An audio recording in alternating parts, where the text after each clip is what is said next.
MPPSC mains paper 2 unit 3 unit 4 unit 4 में political thinkers हैं। Political thinkers में सबसे पहला है कौटिल्य यानी चाणक्य। पॉलिटिकल थिंकर मतलब राजनीति विचार, मतलब इनके राजनीति से जुड़े हुए क्या विचार हैं वो हमको पढ़ना है। कौटिल्य प्रीवियस ईयर्स में इसमें कैसे क्वेश्चन इसके पहले पूछे गए हैं।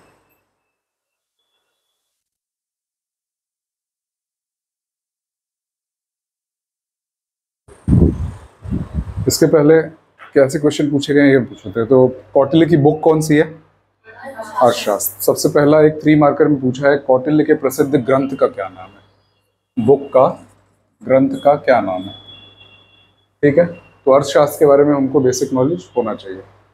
उसके बाद कौटिल्य एक आदर्शवादी होने की अपेक्षा एक राजनीतिक यथार्थवादी थे। मतलब एक आइडियलिस्ट होने की बजाय प्रैक्टिकल मटेरियलिस्टिक सोच थी उनकी, प्रैक्टिकल थे। इसको प्रूफ करना है, इसके बारे में बताना है कैसे। तो कैसे वो धर्म को मानते थे पर धर्म के ऊपर राजनीति को रखते थे, क्या उनकी सोच थी, क्या पॉलिटिकल विचार थे, उसको रखते हुए ये बताना है कि ज़्यादा प्रैक्टिकल थे वो। तो ये एनालिटिकल क्वेश्चन है, 6 मार्क्स में आया। अर्थशास्त्र पुस्तक के लेखक कौन है?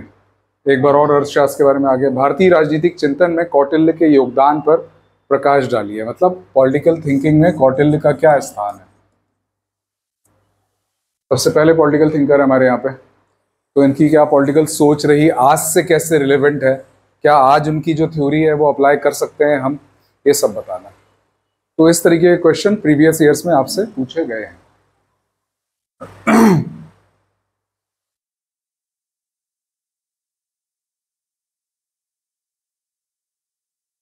अब कौटिल्य कौन थे? अशोक के पापा, नाना। तो कहानी शुरू होती, शॉर्ट में सुन लो। एक ब्राह्मण फैमिली में पैदा हुए चाणक्य और पढ़ने गए तक्षशिला, जो कि प्रेजेंट पाकिस्तान में है, यहाँ कहीं रावलपिंडी में है। तक्षशिला में पढ़ रहे थे और यहाँ से इस तरफ से सिकंदर पूरी दुनिया जीतते हुए आ रहा था। यहाँ पर बैटल ऑफ हाइडेस्पीस पोरस से लड़ाई हुई, सिकंदर की हरा दिया। मगध पे शासन था, यहाँ का सबसे बड़ा राजा था नंद डायनेस्टी का धनानंद। चाणक्य को समझ में आया कि ये तो भारत पे अटैक करेगा नेक्स्ट सिकंदर, तो धनानंद को आगाह करने ये धनानंद के दरबार में गए। और धनानंद था एक नंबर का बेवकूफ, अपने पावर की लस्ट में खोया हुआ।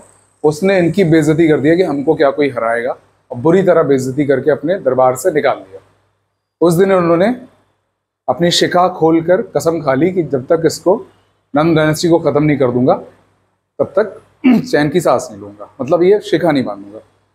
फिर उनको, अब वो डायनेस्टी खत्म करने के लिए कोई उनको ऐसा बंदा चाहिए था जो इनको रिप्लेस करके खुद राजा बने। तो बहुत कम एज के ही चंद्रगुप्त मौर्य को इन्होंने छांटा, कुछ उनकी क्वालिटीज देखते हुए, और चंद्रगुप्त मौर्य को ट्रेंड किया किस चीज में? राजनीति में एक कुशल राजा बनने के लिए। और उसी ट्रेनिंग की बुक जो राजनीति को सिखाने में उन्होंने लिखी, उसका नाम है अर्थशास्त्र। और उसी की एक रूल बुक भी है जिसका नाम है नीति शास्त्र। और एक और बुक इन्होंने लिखी कामशास्त्र। ये 3 बुक उन्होंने लिखी, अर्थशास्त्र, नीति शास्त्र, कामशास्त्र। अर्थशास्त्र में ज्यादातर राजनीति की बातें हैं और राजनीति से ही जुड़ी हुई इकोनॉमी की भी बातें हैं। पॉलिटिकल और इकोनॉमिकल दोनों बातें हैं, पर मेनली अगर पूछा जाए तो पॉलिटिक्स पे बेस्ड है ये बुक। जब चंद्रगुप्त मौर्य धनानंद को हरा करके मौर्य डायनेस्टी, मौर्य वंश की शुरुआत की, चंद्रगुप्त मौर्य ने मौर्य एम्पायर बिल्ड किया, तो ये उसके प्रधानमंत्री बन गए। और अपनी बुक में इन्होंने कई थ्योरीज दी और कई सारी चीजें, राजा के लिए रूल, जनता के लिए रूल, कैसे उसका प्रशासन किया जाएगा, कैसे पैसे का इकट्ठे किए जाएंगे, हर चीज के बारे में उन्होंने बताया, जो इसके पहले कभी जिसके बारे में उतनी बात नहीं की गई थी। धर्म का क्या स्थान होगा राजनीति में, आज तुम लोग सब खोए हुए टाइप के क्यों? आप भी अलर्ट देखो। आगे समझ में कौटिल्य कौन थे? अब कौटिल्य के बारे में हमको थ्योरीज पढ़नी है।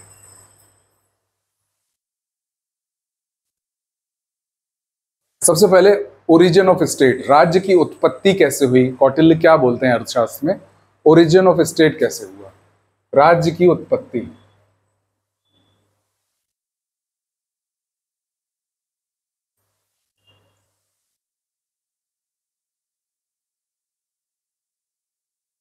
तो कौटिल्य ने कहा कि इसके पहले माना जाता था डिवाइन थ्योरी ऑफ किंग, मतलब डिवाइन थ्योरी,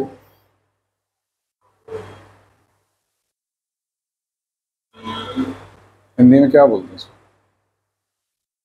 चलो डिवाइन थ्योरी ऑफ किंग, यानी ये माना जाता था कि राजा जो है उसको सीधे भगवान ने भेजा है राज करने के लिए।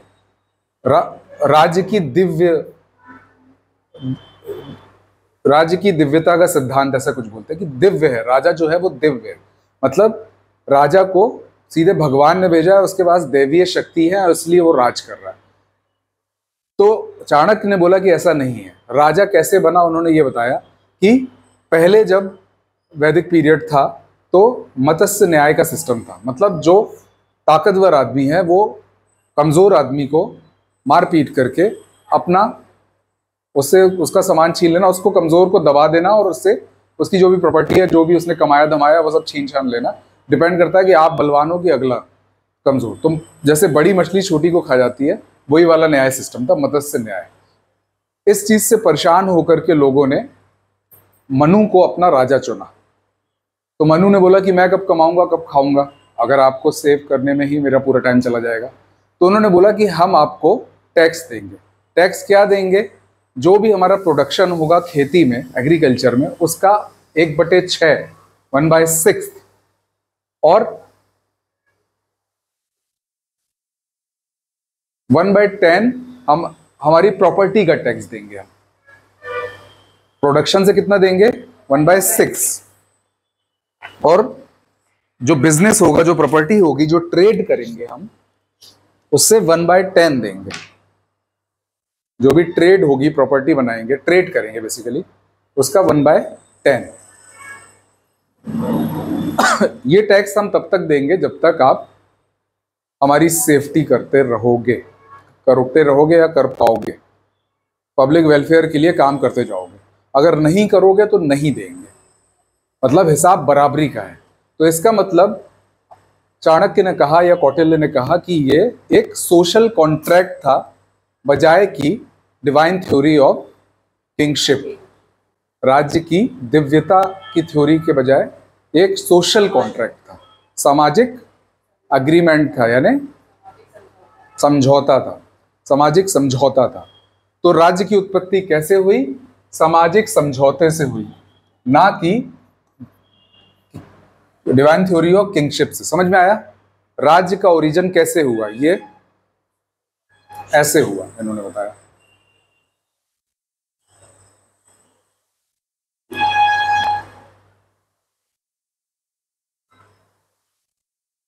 इसके बाद इन्होंने दिया सप्तांग थ्योरी। सप्तांग सिद्धांत, राज्य का सप्तांग सिद्धांत क्या मतलब है इसका? यहां पर कौटिल्य ने कहा कि राज्य जो है वो 7 अंगों से मिलकर बना है। जिस तरीके से एक ह्यूमन बॉडी, एक इंसान का शरीर अलग अलग अंगों से मिलकर बना होता है, इसी तरीके से राज्य भी जो है वो 7 अंगों से मिलकर बना है। और अगर कोई भी एक अंग सही से काम नहीं करेगा तो राज्य को दिक्कत हो जाएगी। तो वो कौन कौन से अंग है? तो उन्होंने बोला कि जिस तरह एक ह्यूमन बॉडी में उसका हेड होता है, सिर होता है, उसी तरह स्वामी होता है। स्वामी यानी राजा, किंग। जिस तरह आंखें होती हैं उस तरह आमत्य होता है। आमत्य यानी मिनिस्टर, ठीक है। जिस तरह माउथ होता है, मुंह होता है, उसी तरह ट्रेजरी होती है, खजाना, कोष। वर्ड लिखना है आपको, कोष। यहां पर इंग्लिश में जो इन्होंने वर्ड यूज किया, जैसे यहां पर आमत्य यूज करना, यहाँ स्वामी, ब्रैकेट में किंग या राजा लिख सकते हो, यहाँ मिनिस्टर लिख सकते हो, कोष के आगे ट्रेजरी लिख सकते हो। जिस तरीके से आर्म्स होते हैं, हाथ होते हैं, उस तरीके से होता है फोर्ट। दुर्ग वर्ड यूज किया इन्होंने, दुर्ग यानी फोर्टिफिकेशन, फोर्ट बनाना, सिटाडेल बनाना। और जिस तरीके से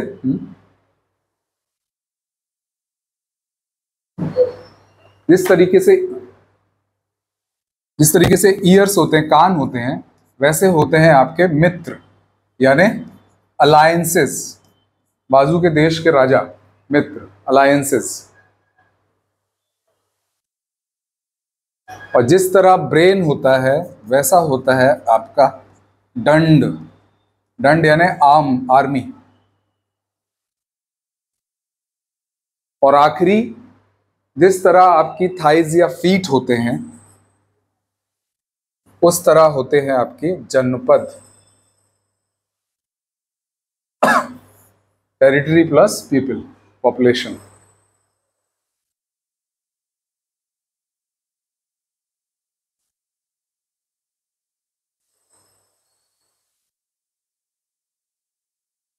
आए समझे? ये 7 अंग सप्तांग थ्योरी कहलाती है, 7 ऑर्गन थ्योरी या सप्तांग। लिखना आपको सप्तांग ही है इंग्लिश में भी। अब इसमें से हर एक अंग के बारे में उसने बताया। इसमें सबसे इंपॉर्टेंट है किंग। हर अंग के बारे में बताया कि वो उसकी पोजीशन क्या है और उसके काम क्या होंगे। तो सबसे पहले बताया उसने स्वामी यानी किंग के बारे में। स्वामी, तो स्वामी एडमिनिस्ट्रेशन का, जुडिशरी का, सबका और राज्य का हेड होगा। प्रशासन का, न्याय का और राज्य का हेड होगा। उसका काम होगा, सबसे अहम काम होगा पब्लिक वेलफेयर, जन कल्याण। सबसे अहम काम, लोगों की सुरक्षा, राज्य की सुरक्षा, राज्य का विस्तार यानी एक्सपांशन।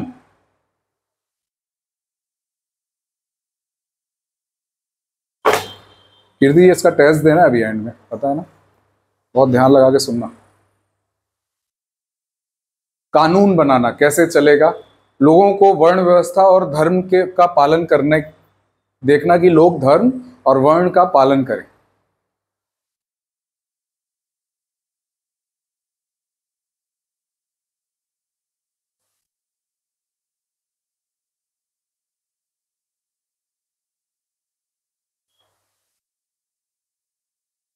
जब तक किंग वेलफेयर कर रहा है, पब्लिक वेलफेयर कर रहा है, तब तक वो राजा बना रह सकता है।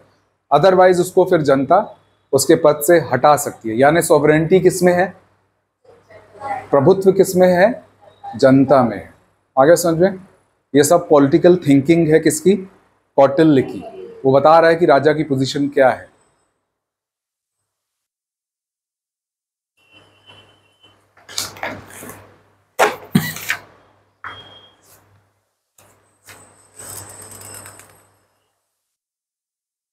इसके अलावा राजा फिर इकोनॉमी का भी ख्याल रखेगा, आय व्यय का ख्याल रखेगा, इनकम और एक्सपेंडिचर का ख्याल रखेगा। मंत्रियों और बाकी जो स्टाफ, बाकी जो लोग हैं, जो पदाधिकारी हैं, अधिकारी हैं, उनकी नियुक्ति करेगा, अपॉइंटमेंट करेगा। ये सब उसके फिर सेकेंडरी काम हो गए। सबसे अहम काम क्या है? पब्लिक वेलफेयर और राज्य की रक्षा और एक्सपांशन, विस्तार करना राज्य का, युद्ध लड़ना। युद्ध लड़े बिना काम नहीं चलेगा।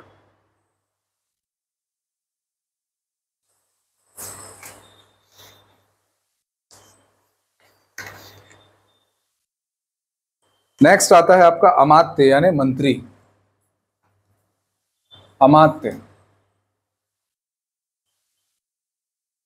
ये राजा को अहम मुद्दों पर सलाह देने के लिए होंगे, एडवाइस करने के लिए होंगे, परामर्श करने के लिए होंगे, और हमेशा राजा के वफादार रहेंगे।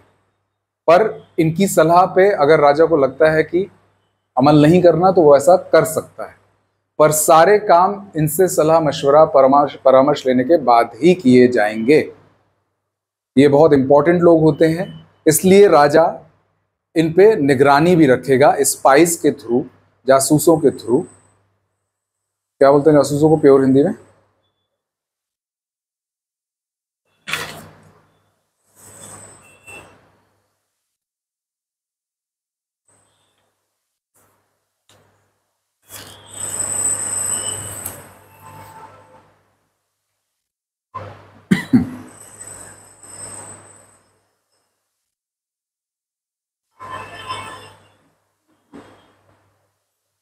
गुप्तचर, गुप्तचरों के थ्रू उन पे नजर भी रखेगा।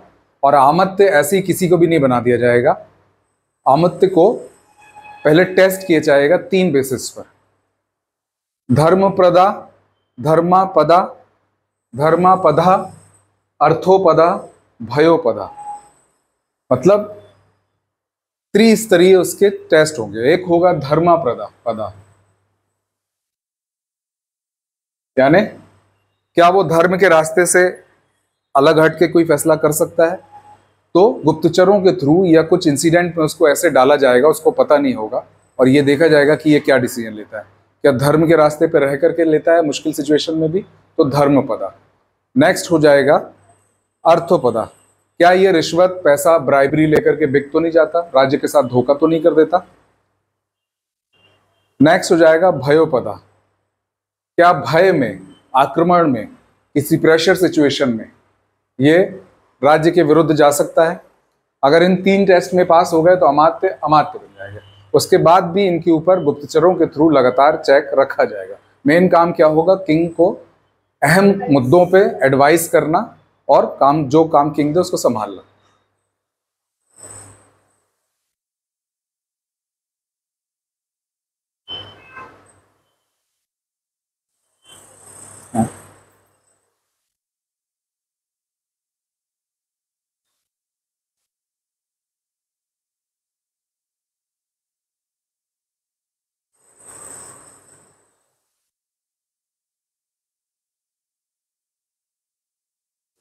आमत्य समझ में आ गया। नेक्स्ट क्या है,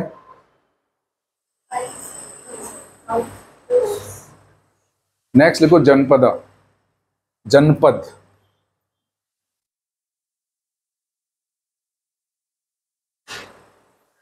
जनपद क्या है,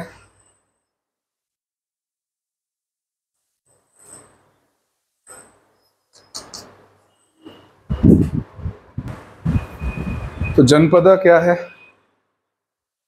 जनपद, जनपद यानी टेरिटरी, यानी जितना क्षेत्र है प्लस पीपल, पॉपुलेशन, जो इन दोनों को मिलाकर के, टेरिटरी और पीपल को मिलाकर होगा जनपद। चाणक्य ने कहा कि टेरिटरी इतनी भी ना हो जाए, क्षेत्र इतना भी ना हो जाए कि लोगों को संभाला ना जा सके।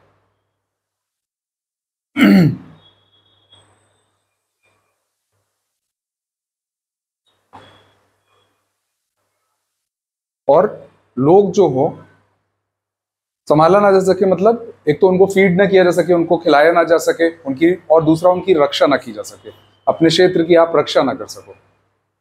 दूसरा, लोग जो हों वो राजा के प्रति वफादार हों, लॉयल हों, समय पर टैक्स दें, टाइम पर टैक्स दें। और टैक्स कितना दें, 1/6 और 1/10। अपनी उपज का 1/6 और जो ट्रेड करते हैं, व्यवसाय करते हैं, उसका 1/10।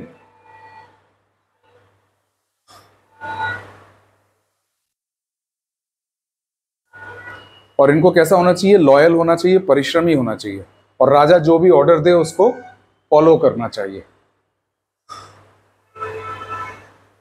वर्ण व्यवस्था का पालन करना चाहिए, धर्म के रास्ते पे चलना चाहिए।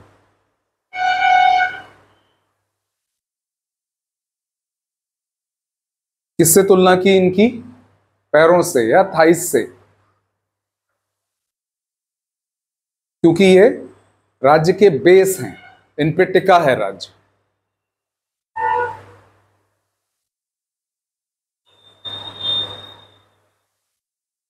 आया समझ में। अब राज्य को, जो टेरिटरी है उसको कितने में बांटा, तो गांव सबसे छोटी यूनिट थी, एक एक विलेज सबसे छोटी यूनिट, सबसे छोटी इकाई क्या होगी, एक विलेज। 10 विलेजेस को मिला के बनेगा संग्रहण। 10 विलेजेस को मिला के क्या बनेगा, संग्रहण। इंग्लिश में भी यही लिखना है, मतलब इसको इंग्लिश करके रोमन में लिख दो। 200 विलेजेस को मिला के में बनेगा खरवाटिक, 200 को मिला के खरवटिक। 400 को मिला के बनेगा द्रोणमुख।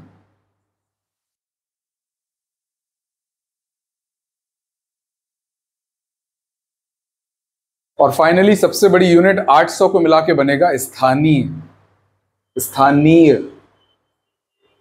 क्या क्या हो गया? विलेज यानी गांव, ग्राम, संग्रहण, कर्वाटिक, द्रोणमुख, स्थानीय। गांव, संग्रहण, कर्वाटिक, द्रोणमुख। बोलो भाई, मुझे थोड़ी याद करना है। गांव, संग्रहण, कर्वाटिक, द्रोणमुख, स्थानीय। सबसे बड़ी यूनिट क्या है? सबसे छोटी यूनिट क्या है? बीच में कौन कौन है?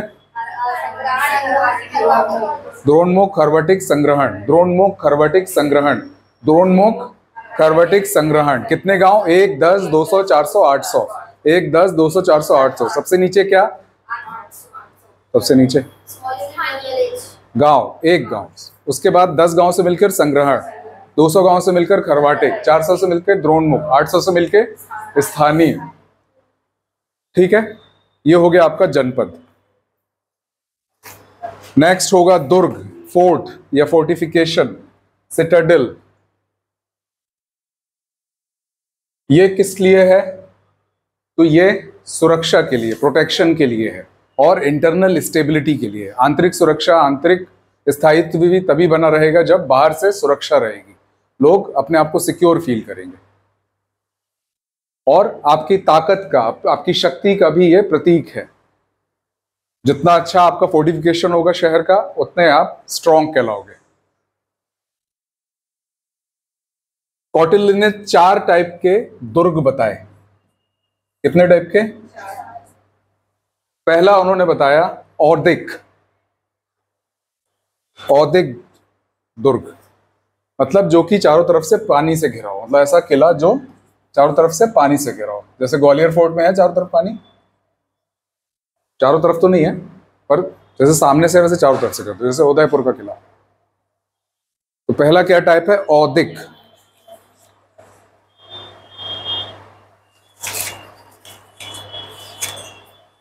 एक मिनट लिखता हूं।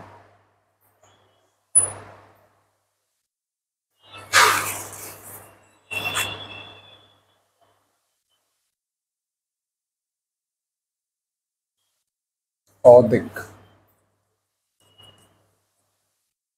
ठीक है। दूसरा बताया पर्वत दुर्ग। पर्वत दुर्ग यानी जो ऊंचे पहाड़ पे या किसी बड़े पत्थर पे बना हुआ हो। तीसरा बताया वन दुर्ग, जो कटीली झाड़ियों के बीच में, जहां आना मुश्किल हो, ऐसी जगह पे, जंगल में बना हुआ, शूलों के बीच में, कटीली झाड़ियों के बीच में, मुश्किल जगह पे बना हुआ। और चौथा बताया धनवन। धनवान नहीं है, धनवन। ये ऐसी जगह पे जहां ना पानी हो ना खाना हो, डेजर्ट टाइप की जगह पे, मरुस्थलीय। ये 4 टाइप के बताए। कौन कौन से? औदिक, पर्वत, वन, धनवन। तो ज्योग्राफी में यही 4 चीजें पढ़ते हैं हम। डेजर्ट, फॉरेस्ट, हिल और ये क्या है? वाटर। इन 4 लोकेशन पे अलग अलग फोर्ट बताए इन्होंने। आगे समझ में? ये आपको पढ़ना है दुर्ग में। नेक्स्ट है आपका कोश।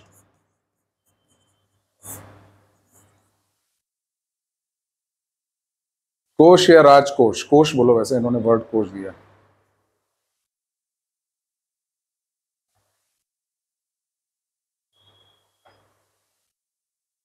कोश को बहुत इंपॉर्टेंट बताया है। इसके बिना राज्य की संकल्पना या कल्पना नहीं की जा सकती, क्योंकि युद्ध के टाइम पर जितना आपका हैवी कोश होगा उतने दिन आप सरवाइव कर पाओगे और अपनी जनता को फीड कर पाओगे। इसके लिए जरूरी है जनता टाइम पर टैक्स दे और राजा आय व्यय का ख्याल रखे, और इसमें कोई नई बात नहीं। कोश को किससे कंपेयर किया?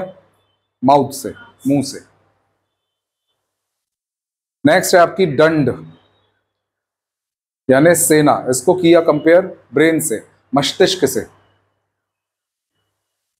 मस्तिष्क से अपनी पॉपुलेशन, अपने प्रजा पे और शत्रु पे, अपने शत्रु पे, एनिमी पे कंट्रोल रखने के लिए एक स्ट्रॉन्ग दंड यानी सेना यानी आर्मी होना जरूरी है।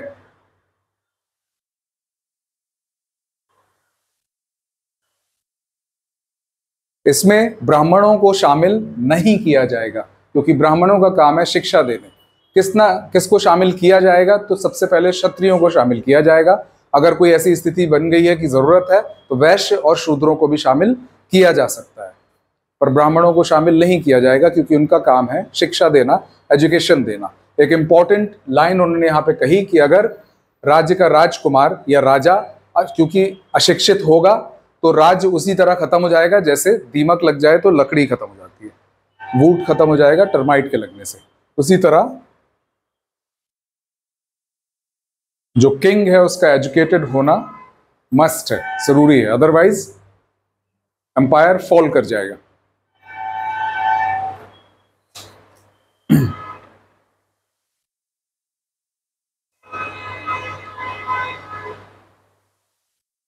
और सैनिकों को कैसा होना चाहिए? लॉयल,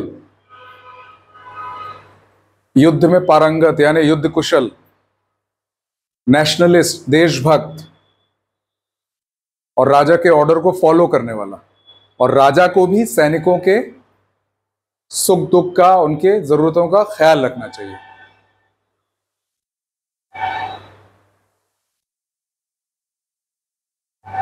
तो लॉयल हो, किंग के ऑर्डर्स को फॉलो करे, ओबे करे, और किंग क्या करे? उनकी फैमिली का ख्याल रखे, उनके सुख दुख का, उनके फूड का ख्याल रखे।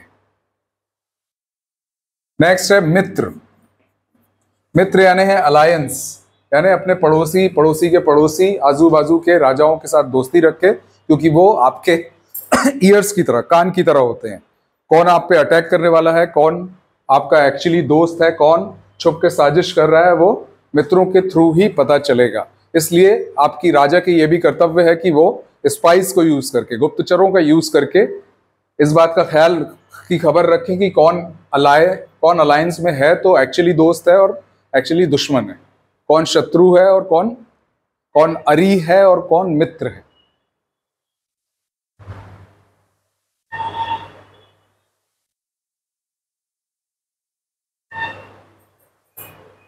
और अगर कोई ताकतवर राजा अपने राज्य का एक्सपांशन करता है, अपने राज्य को बढ़ाता है, तो उसको शत्रु की बजाय मित्र बनाने चाहिए। यह नहीं करना चाहिए कि उसकी इतनी बेइज्जती कर दी है कि अब जीवन जिए कि उसको मार दें, हमारा कुछ हो कि ना हो। मित्र बनाए, ऐसी पॉलिसीज अपनाए कि वो जहां पर एक्सपांशन किया है वो राजा या जिससे लड़ने वाला है जो भी है, आप मित्र बनाए अगर आप पावरफुल हो।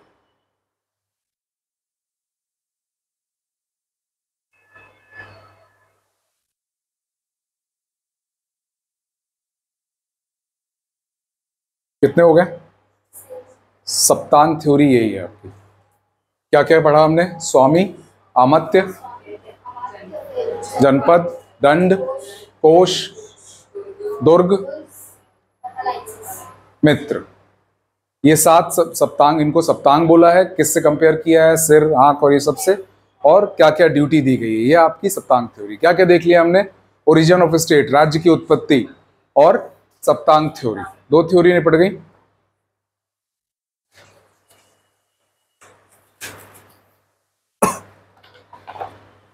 क्रिटिसिज्म पूछ सकता है आपसे सप्तांग थ्योरी का, कि कौटिल्य की जो सप्तांग थ्योरी है उसका क्रिटिसिज्म बताओ।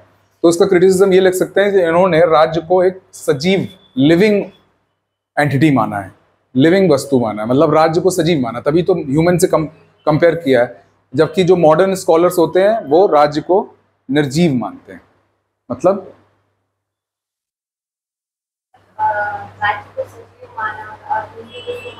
आधुनिक जो स्कॉलर्स हैं वो उसको निर्जीव मानते हैं, नॉन लिविंग मानते हैं। इसके अलावा कौटिल्य ने दुर्ग, कोश, दंड और मित्र, इन चारों को फंडामेंटल ऑर्गन माना है राज्य के। इसका मतलब यह है कि कौटिल्य कहते हैं कि इन 4 के बिना, दुर्ग, कोश, दंड, मित्र, दुर्ग, कोश, दंड, मित्र को फंडामेंटल एलिमेंट माना है। इसका मतलब यह है कि अगर ये नहीं होंगे तो राज्य हो ही नहीं सकता, जबकि मॉडर्न थिंकर्स का यह मानना नहीं है।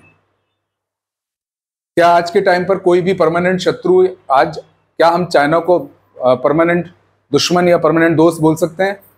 ऑन पेपर नहीं बोल सकते, पर हमें पता है कि एक टसल चल रही है। पाकिस्तान मोस्ट फेवर्ड नेशन की कैटेगरी में था अभी कुछ महीनों पहले तक, सच्चाई हमें पता है। तो आज के टाइम पर ये वाली थ्योरी फिट बैठ नहीं रही है। इस तरीके से दुर्ग, आज के टाइम पे फोर्टिफिकेशन क्या होता है? क्या हम किले बना के लड़ रहे हैं? तो दुर्ग के बिना क्या आज के टाइम पे राज्य एग्जिस्ट नहीं कर सकता? कर सकता है।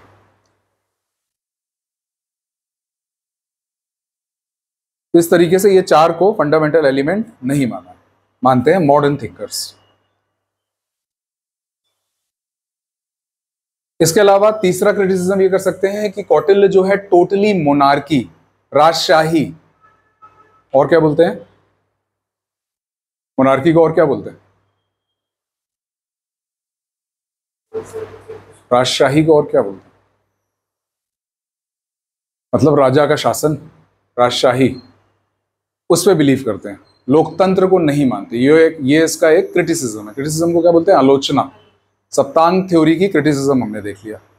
ये तीन क्रिटिसिज्म लिख सकते हैं, उसके अलावा आपको जो फिर समझ में आए, ये तीन चूकना नहीं है।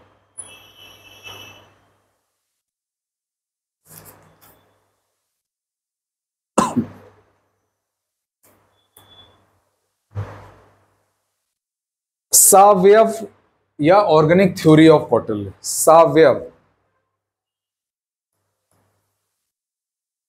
सा अवयव से बना सावयव या ऑर्गेनिक थ्योरी ऑफ स्टेट। कुछ नहीं है, ये सप्तांग वाले ही है कि इसमें ये बोला है कि ये अंग होते हैं, इसके बिना नहीं चलेगा। तो इसको बोलते हैं सावयव या ऑर्गेनिक थ्योरी ऑफ स्टेट। क्या कि सबसे ऊपर स्वामी होगा, उसको सलाह देने के लिए अमात्य होंगे, और दंड होगा और दुर्ग होगा और ये सब होगा। तो इनको अंग मान करके थ्योरी डेवलप किया, तो उसको बोलते हैं सावयव थ्योरी, और कुछ नहीं है इसमें। कोई दिक्कत किसी को? सावयव थ्योरी या ऑर्गेनिक थ्योरी ऑफ स्टेट। वही सारे पॉइंट्स लिख देना, बस आंख नाक कान ये सब की बात नहीं करना, ठीक है?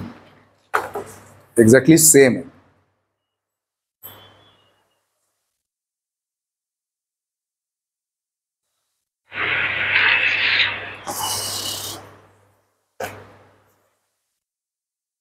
इसके बाद हम पढ़ेंगे कौटिल्य की मंडल थ्योरी। क्या थ्योरी? मंडल थ्योरी। ये कैसी थ्योरी है? अंतरराज्यीय, इंटर स्टेट थ्योरी। अपने राज्य के बाहर के राज्यों से आप कैसे डील करोगे, हम पाकिस्तान से, चाइना से और यूएस से भी कैसे डील करेंगे, वो क्या सोचते हैं, किससे कैसे क्या संबंध रखना है, उसके बारे में बताया। यहां आप गौर से सुन लो। इन्होंने बोला कि 12 स्टेट्स से मिलकर, 12 राज्यों से मिलकर एक एंटिटी बनेगी जिसमें मंडल भी होगा। 12 का मतलब फिक्स 12 नहीं हो गया, पर 12 मंडल थ्योरी भी बोल देते हैं इसको। क्या है सुन लोगे तो समझ में आ जाएगा। इसमें सबसे बीच में हो गए हम, मतलब जो राज्य जिसके बारे में हम बात कर रहे हैं वो खुद राजा की बात कर रहे हैं हम। मान लो हम अपनी बात कर रहे हैं, हम इंडिया हैं तो हम अपनी बात कर रहे हैं। कौटिल्य ने भी इंडिया की बात किया, तो कौटिल्य ने बोला कि सबसे बीच में कौन होगा? ऐसा राजा जो अपने राज्य का विस्तार, एक्सपांशन करना चाहता है। क्या करना चाहता है? और एक्सपांशन बिना युद्ध किए हो सकता है क्या? तो जो राजा अपने राज्य का एक्सपांशन करना चाहता है, उस राज्य को या उस राजा को बोलते हैं विजिगिषु। विजिगिषु।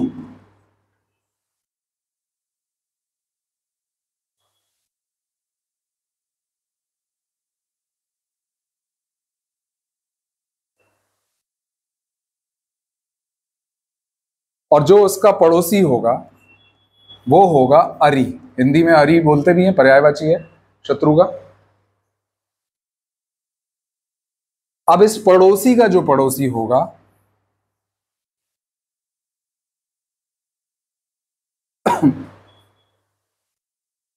तो पड़ोसी का जो हमारा पड़ोसी हमारा दुश्मन, तो पड़ोसी का पड़ोसी पड़ोसी का दुश्मन, तो दुश्मन का दुश्मन दोस्त, इसलिए ये हो गया हमारा मित्र।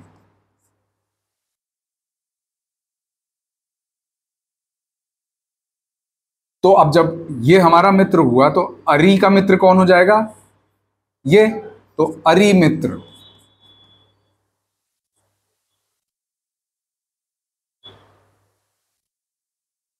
आया समझ में?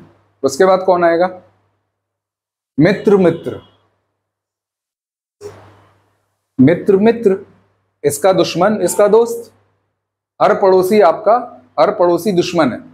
हमारा पड़ोसी हमारा अरी, उसका पड़ोसी उसका दुश्मन, इसलिए हमारा मित्र। किसी को नहीं समझ में आ रहा है क्या? बच्चों वाली चीज है, आ गया समझ में ना? ऐसे करके 6 स्टेजेस हम बता देंगे, बता सकते हैं। अरी मित्र, फिर अरी मित्र, मित्र मित्र, ऐसे करके यहीं तक लिख लोगे बहुत है, ऐसा जरूरी नहीं 6 तक। अब दूसरी तरफ आ जाओ। इस तरफ जो होगा हमारा पड़ोसी वो पार्शनी ग्रह, पार्शनी ग्रह, ये भी हमारा दुश्मन है। पार्शनी ग्रह बोला उसको। टेस्ट देना है, अभी टर्म याद हो जाना चाहिए, हाँ, क्योंकि आप लोग बहुत बेहोश दिख रहे हैं आज। कोई किसी किस्म का अफसोस है क्या क्लास में? होश हुए टाइप के दिख रहे हैं। पार्शनी ग्रह, ये टर्म्स याद हो जानी चाहिए अभी, ठीक है?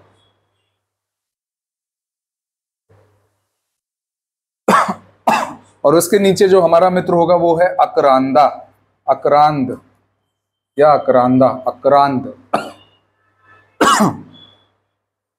और इस तरीके से फिर यहां पर भी सिस्टम बढ़ेगा, इसके आगे लिखने की जरूरत नहीं है। एक ऐसी कंट्री, एक ऐसा राज्य जो दोनों का को नेबर है, मतलब हमारा भी पड़ोसी है और दुश्मन का भी पड़ोसी, अरी का भी पड़ोसी है, उसको बोल देंगे मध्यम। मध्यम की खासियत यह है कि ये इतना स्ट्रांग है कि दोनों को निपटा सकता है। कोई इसका एग्जाम्पल दिया जा सकता है? दे सकते हैं आप लोग। अरी का एग्जाम्पल क्या हो जाएगा? इंडिया की अगर हम बात करें, ये इंडिया है अगर, तो अरी क्या हो जाएगा? पाकिस्तान। मध्यम क्या हो सकता है? यूएस की बाउंड्री हमसे लग रही है। फिर मध्यम इतना स्ट्रांग हो गया ये दोनों को निपटा सकता है। चाइना हो सकता है, चाइना ताकतवर है मान लो थोड़ा बहुत, पाकिस्तान जैसा कमजोर नहीं, बांग्लादेश तो और भी कमजोर है, चाइना को मान सकते हैं। एक होगा उदासीन, जिसकी बाउंड्री हमसे दूर होगी और वो इतना पावरफुल होगा कि सबको लाइन से निपटा दे। किसका क्या एग्जांपल हो सकता है? यूएसए। आगे थ्योरी समझ में? तो कौटिल्य ने कहा कि जो पावरफुल राजा है वो उसको अपने राज्य का, उसको विजिगिषु बन जाना चाहिए और अपने राज्य का, अपने स्टेट का एक्सपांशन, विस्तार करना चाहिए।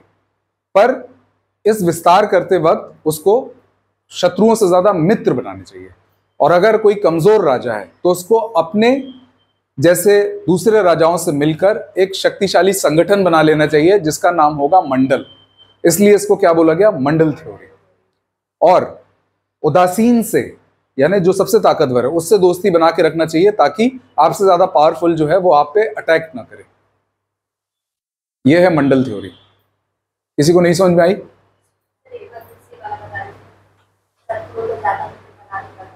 कोई पावरफुल राजा है अगर ज्यादा ताकतवर है तो वो राज्य को बढ़ाए, जब ये बढ़ाए तो ऐसी पॉलिसीज, ऐसे इस तरीके से आगे बढ़े कि उसके शत्रुओं से ज्यादा मित्र बने। पर अगर कोई कमजोर राजा है, उसको खतरा है कि कोई बड़ा राजा उसको खा जाएगा, तो अपने लेवल के दूसरे राजाओं से वो दोस्ती बना के रखे, और ऐसे करके जो ग्रुप बन जाएगा उसको बोला जाएगा मंडल। इसलिए इसको बोला गया मंडल थ्योरी। कौन कौन है इसमें? अरी मित्र, अरी मित्र, मित्र मित्र, और नीचे क्या है? पार्शनी ग्रह और अकरांदा, मध्यम, उदासीन। इतनी टर्म याद हो गई तो थ्योरी में कुछ खास है नहीं। आज के टाइम के साथ क्या ये रिलेवेंट है? रिलेवेंट है। पाकिस्तान, यूएसए, इनका एग्जांपल दे दो। क्या रिलेवेंट नहीं है? रिलेवेंट नहीं है, क्योंकि ऐसा जरूरी नहीं कि हर पड़ोसी दुश्मन हो। नेपाल हमारा दोस्त है, बांग्लादेश हमारा दोस्त है। तो जैसा क्वेश्चन आए उस हिसाब से पलट के हम लिख सकते हैं। क्रिटिसिज्म भी ऐसे ही लिख देंगे कि जरूरी नहीं पड़ोसी दो दुश्मन हो। राज्य का एक्सपेंशन हम आज के टाइम पे नहीं कर सकते, क्यों? इंटरनेशनल लॉज हैं। तो ये इसके क्रिटिसिज्म हो गए। मंडल थ्योरी में कोई प्रॉब्लम? कौन कौन सी थ्योरी पढ़ ली हमने? ओरिजिन ऑफ स्टेट, सप्तांग, मंडल और सवयव, सअवयव, सवयव या organic theory of state. 4 theory हो गई।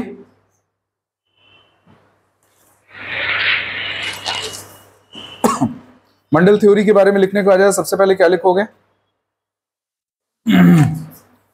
पहले बात तो ये कि ये इंटर स्टेट पॉलिसी है, राज्य के अंदर की नहीं, बाहर की पॉलिसी है। राज्य की सिक्योरिटी और एग्जिस्टेंस के लिए, राज्य के अस्तित्व को बनाए रखने के लिए मंडल थ्योरी जरूरी है, या उसमें इसकी बात की गई है। आप नहीं बढ़ोगे तो अगला बढ़ जाएगा।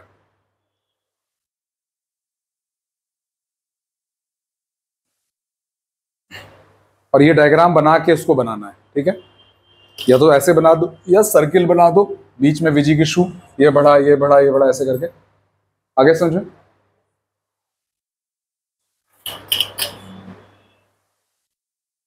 अब इन्होंने जो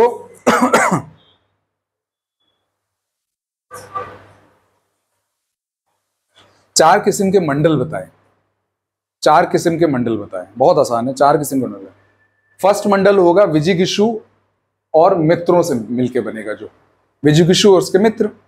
दूसरा मंडल होगा अरि और उसके मित्र, यानी तुम्हारा दुश्मन वाला ग्रुप। क्या है? तो हटाओ ना, पता नहीं क्या कीड़ा जैसे कीड़ा है। अरि और उसके मित्र, पहला क्या हो जाएगा, विजिगिषु और उसके मित्र। दूसरा अरि और उसके मित्र। उसके अलावा मध्यम और मित्र, मध्यम और उसके फ्रेंड्स। फिर उदासीन और उसके फ्रेंड्स। बहुत इजी है, चार टाइप के मंडल बताए। आइडियली 12 स्टेट्स को मिलाकर के एक मंडल बनता है। आइडियली मतलब सैद्धांतिक तौर पर 12 स्टेट को मिलाकर के एक मध्यम बनता है, पर यह शर्त नहीं है। आइडियली एक बात हो रही है, एक मंडल बनता है। राजमंडल भी बोला उन्होंने, एक राजमंडल होता है। राजमंडल किसको बोलेंगे? चार के ग्रुप को राजमंडल बोलेंगे। विजिगिषु, अरि, पार्षणी ग्रह और मध्यम, इन चारों को मिला के एक जो मंडल बनेगा उसको राजमंडल बोलेंगे। आगे बात समझ में? चारों पड़ोसियों को मिलाकर के, चारों पड़ोसियों को मिलाकर के विजिगिषु, अरि, पार्षणी ग्रह और मध्यम। अरे ये चार, यहां देखो, विजिगिषु, अरि, पार्षणी ग्रह और मध्यम। ये मध्यम, ये नाम लिखा है मध्यम, ये वाला, ये समझ में आया ना?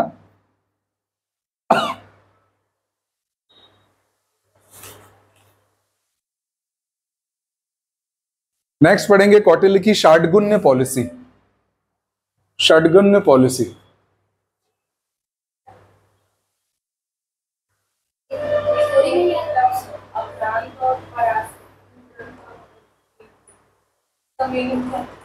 पार्षणी ग्रह, जैसे तुमने ऊपर अरि नाम दे दिया दुश्मन को, नीचे पार्षणी ग्रह दे। औकरांत, हाँ,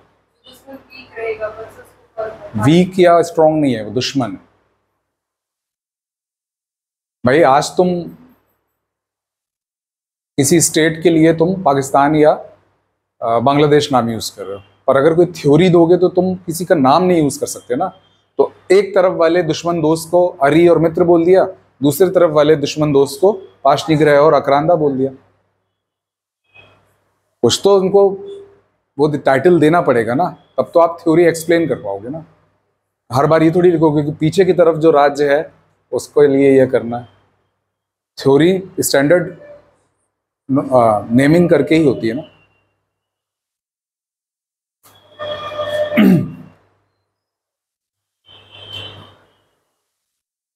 अब ये जो मंडल थ्योरी है उसके एग्जीक्यूशन के लिए षाड्गुण्य थ्योरी होगी, यानी फॉरेन पॉलिसी।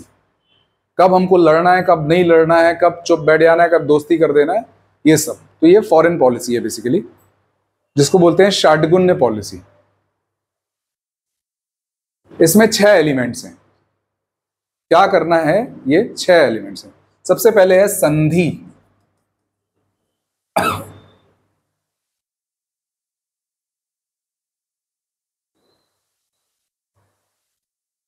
इसमें दो तरीके की बातें हैं।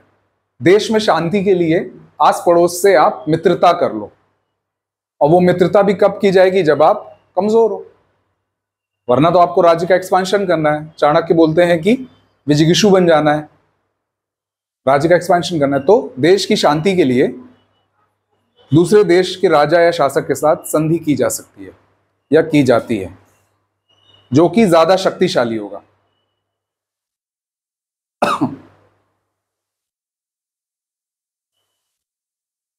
या तो पड़ोसी के साथ, आप पड़ोसी आपका दुश्मन है तो आपसे संधि क्यों करेगा, उसको तो राज्य बढ़ाना है।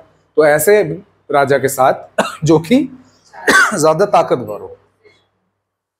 जैसे पाकिस्तान को चाइना का सपोर्ट है, कल को अगर हमारी लड़ाई जाती है तो चाइना खुल के, जैसे यूक्रेन का सपोर्ट किया यूएस और पूरे ईयू ने, यूरोपियन यूनियन ने, चाइना पाकिस्तान का सपोर्ट करेगा, क्योंकि चाइना के पावर के लिए थ्रेट कौन है, हम है, ना कि पाकिस्तान।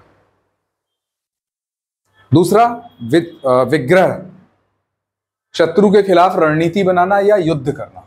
हम अगर ताकतवर हैं, कब करेंगे, जब हम ताकतवर हैं। बेवकूफ तो है नहीं कि ना खजाने में पैसा, ना ट्रेजरी में, कोष में पैसा है, और ना सेना स्ट्रांग, दंड स्ट्रांग और कूद गए, ऐसा तो नहीं करेंगे। तो विग्रह कब करेंगे, जब हम खुद ताकतवर होंगे और रणनीति बनाएंगे। तो रणनीति बनाना या युद्ध करना, नजरें जमाए रखना, गुप्तचरों को यूज करना। रणनीति कैसे बनाओगे, तुमको जो इनपुट मिलेगा, इंफॉर्मेशन मिलेगी कि भाई उनकी सेना में कितने लोग हैं, कितने हाथी हैं, कितने घोड़े हैं, कितने तीरंदाज हैं, तब तो बनाओगे। नेक्स्ट है यान।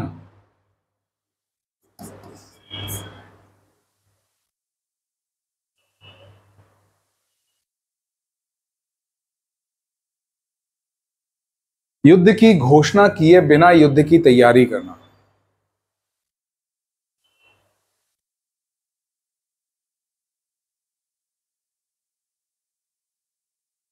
और जब अटैक कर दो तो सबसे पहले वहां का लैंड एक्वायर कर लेना।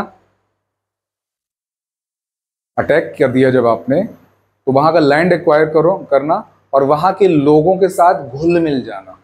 मतलब उनको ये नहीं लगे कि ये बाहर के लोग आकर के हमारे साथ जुल्म कर रहे हैं या ये बाहर के लोग हैं। उनकी धर्म, उनकी संस्कृति को अपना करके उनको ऐसा लगे कि ये हमारे ही लोग हैं, उनके साथ मिल जाना। इस पॉलिसी को क्या बोलते हैं, यान। नेक्स्ट है आसन।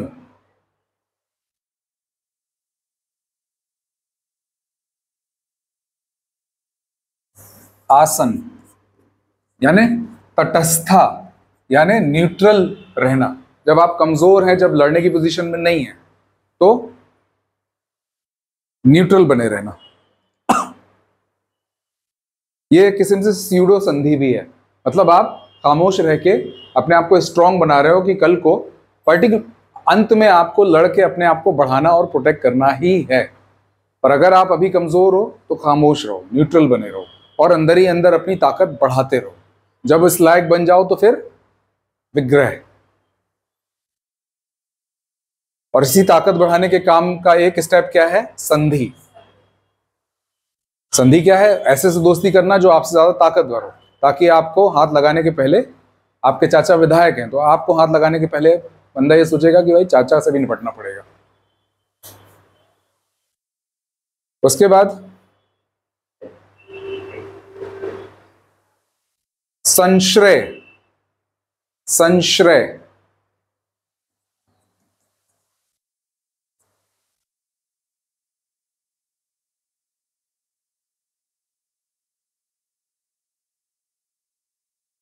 आप युद्ध में कमजोर पड़ जाओ, वीक पड़ जाओ, सामने वाला टूट पड़ा है, तो किसी ताकतवर का आश्रय लेना, संश्रय, उसकी मदद लेना, संश्रय।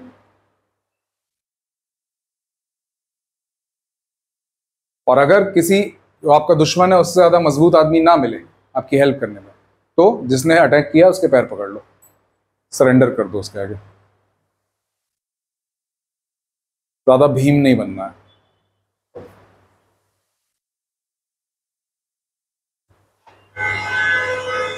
तो हो गया संश्रय। नेक्स्ट है द्वौदी भाव। क्या है, द्वौदी भाव।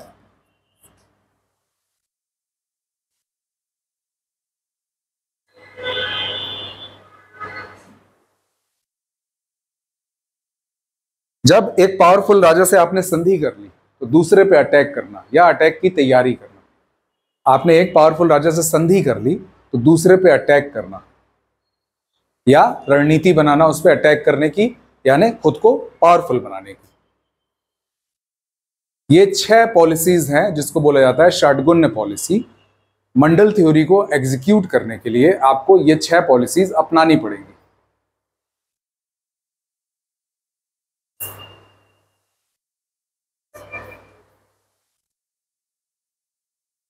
किसी को कोई दिक्कत? संधि में क्या है? शांति के लिए, या सीधी बात है जब आप कमजोर हो तो पावरफुल से दोस्ती कर लो। दूसरा क्या है? विग्रह, जब आप ताकतवर हो तो अटैक कर दो। तीसरा क्या है? यान, तैयारी करना, और जब अटैक कर दो तो वहां के लोगों से घुल मिल जाओ और उनको अपना बना लो। आसन,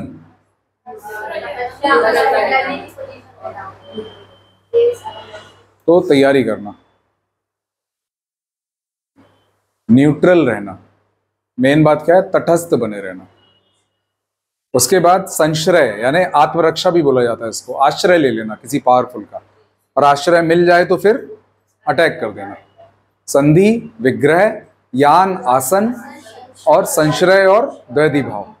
संश्रय और द्वैधी भाव, संधि, विग्रह, यान, आसन, संश्रय और द्वैधी भाव। आगे समझ में? ये है षाडगुण्य पॉलिसी। इन 6 पॉलिसी को, इन 6 एलिमेंट्स को यूज करने को कहते हैं षाडगुण्य पॉलिसी। मंडल थ्योरी को एग्जीक्यूट करने का बेसिक टूल है ये। आया समझ में? चलो नेक्स्ट, साम दाम दंड भेद। एक और थ्योरी क्या अपनाते हैं कौटिल्य? साम दाम दंड भेद, सुना ही होगा आप लोगों ने।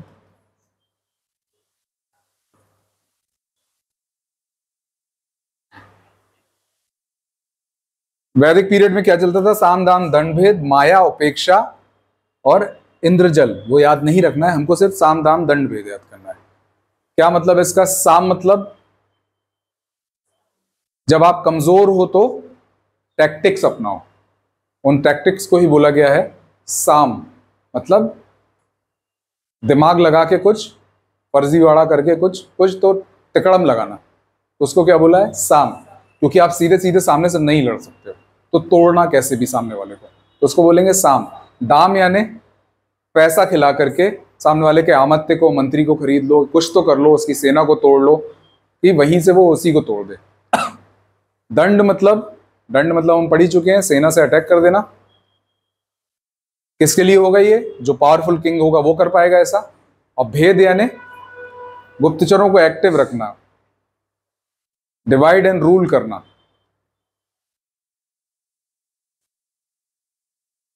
हम पावरफुल हैं और सामने वाले ने संधि की पॉलिसी या द्वैधी भाव की पॉलिसी अपना लिया, तो सामने वाले में फूट डालो, शासन करो वाला काम करना। उनके बीच में भेद करना, उनके बीच में क्या करना? भेद करना। तो साम दाम दंड भेद। आगे समझे? अब पूछेगा आपसे कौटिल्य का गुप्तचर सिस्टम, स्पाइस सिस्टम में क्या क्या है। तो कौटिल्य का गुप्तचर सिस्टम जो है, स्पाइस सिस्टम है, वो 2 पार्ट्स में डिवाइडेड है। एक है परमानेंट और दूसरा है संचार, मतलब मूविंग या ट्रेवलिंग।